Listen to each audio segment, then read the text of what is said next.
So I'm almost done with all Warframes that received the Exalted modding update, only Titania and Ivara are left. So today, we will be talking about Titania. I will be sharing an updated build in this video, and somehow give you some ideas on how to play this Pixie Queen, which are purely based on my experience. I might miss some details, so feel free to add the things I did not mention here on the comment box below. Okay, let's begin this video. First, let's briefly discuss all the abilities of Titania so we can see which abilities are the best, and for us to be able to decide what mods should we equip on Titania. Her first ability is called Spellbind. Enemies affected by Spellbind will float away in the direction of their movement depending on their velocity and momentum at the time of cast. Hits can, projectile, and melee attacks can cause spellbound enemies to ricochet in random directions. After Spellbind expires, enemies previously armed with weapons cannot attack until they retrieve their weapons from their initial position.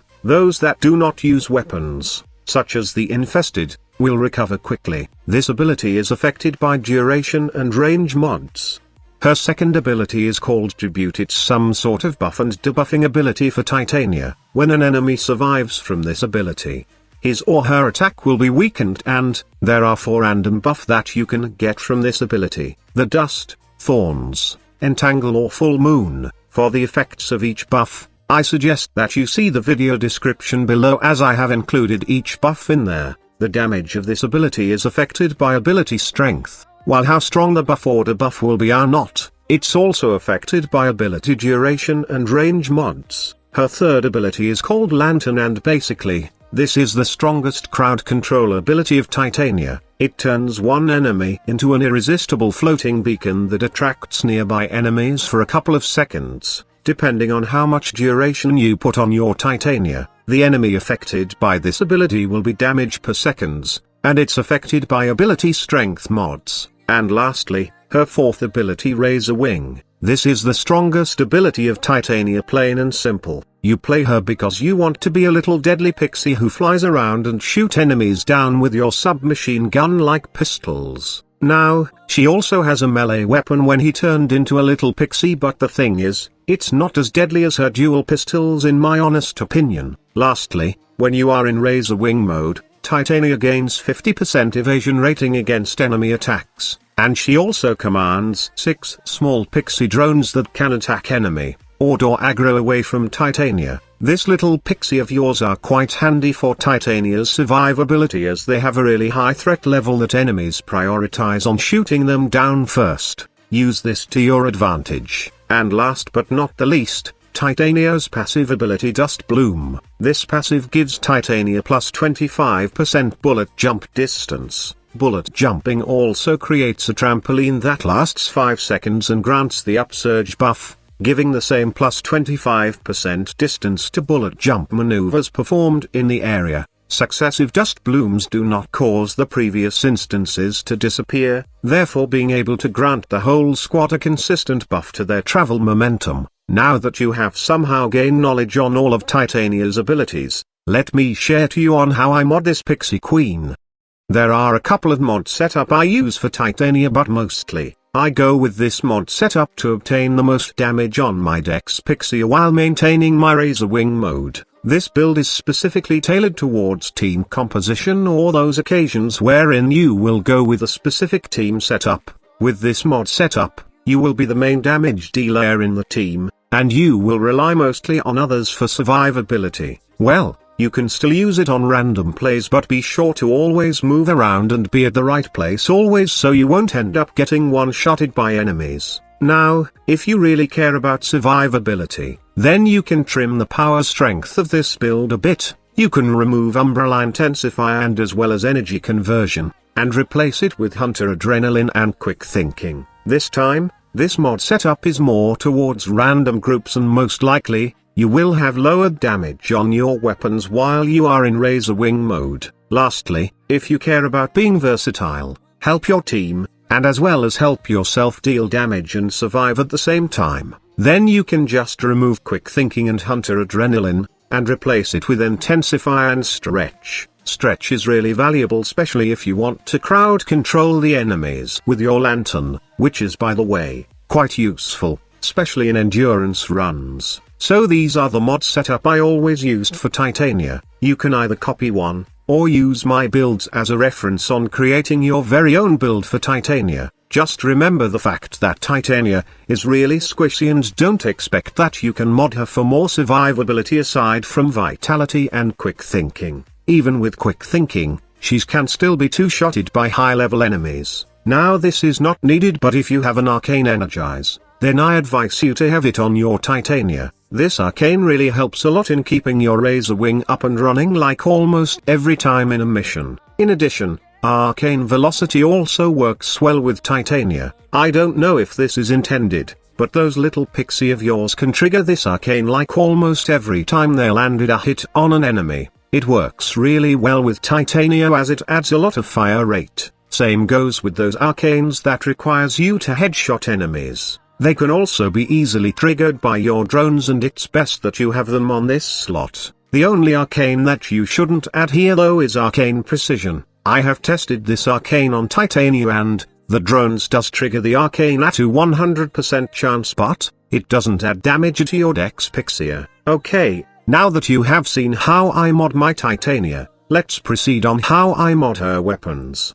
As there are lots of build comparison that I will show you later on Dex Pixie, let's just proceed first to her melee weapon, Daiwater. So these are the mods I have for my Daiwater, and most of them are the only mods that work on this melee weapon. Remember that Acolyte mods such as Blood Rush don't work for Daiwater. With this mod setup, you can easily take down star chart enemies with your melee weapon, but not high level enemies, say level 100 armored units. It's not that good in my opinion. By the way, these two 90% elemental mods are replaceable depending on what faction you're facing, and lastly, healing mods like Healing Return and Life Strike does work with Daiwater, and in fact, these are the only mods that makes this weapon useful in high level plays. Well, not that valuable though, as there are probably tons of way to get your lost health now, and trust me, you don't want to be close to enemies when their level scale. It's not advisable as Titania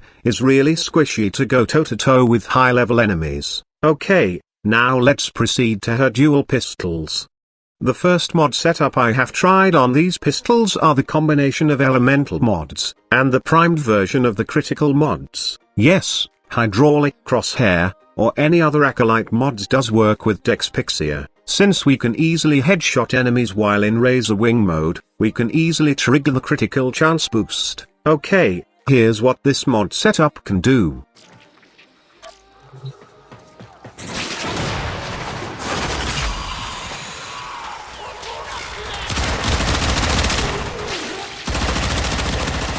As you can see, this setup can melt the health of these level 125 corrupted heavy gunners with ease. The only thing that's a bit problematic with this setup is that you are using hydraulic crosshair, which is dependent on headshotting enemies and aiming to take advantage of the critical chance. It's not really a problem if you can manage it, but there are players who don't like aiming most of the time. So, I did try a couple of variant for the Dex Pixie, which led me to modding it with a pure status and multi-shot build. Now I did not reach 100% status chance with my current mods, only 99.5%. If I put stunning speed on this slot though, it will reach 99.7%, but this mod is really not that useful for Dex Pixie, so I just added Gunslinger on the mix for more fire rate. More speed means more chances that we can proc status. So, here's the damage output of this build.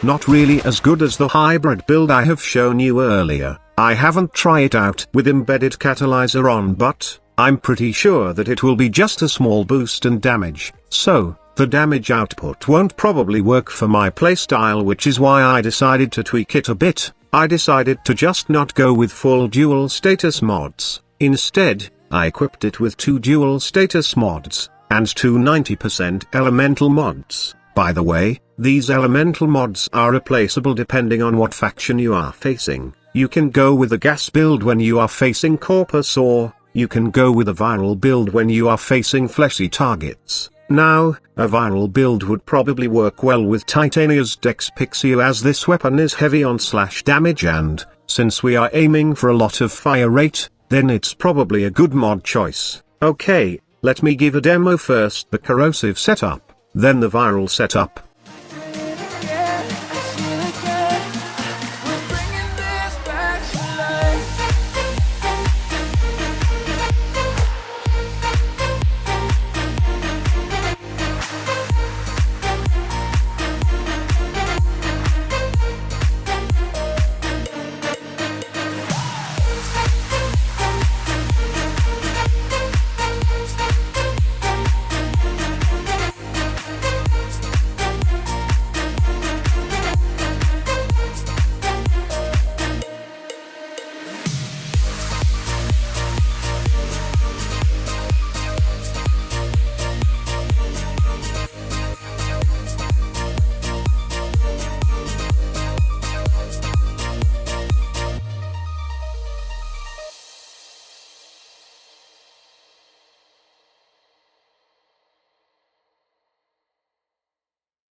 So that's it. Hope that you have learned something from this video. See you on my next one. Before you leave, please do me a favor and hit that like button if you enjoy watching this, and subscribe if you want to see more Warframe videos from the Grind team in the future. Thank you so much for watching. Squad Leader signing off.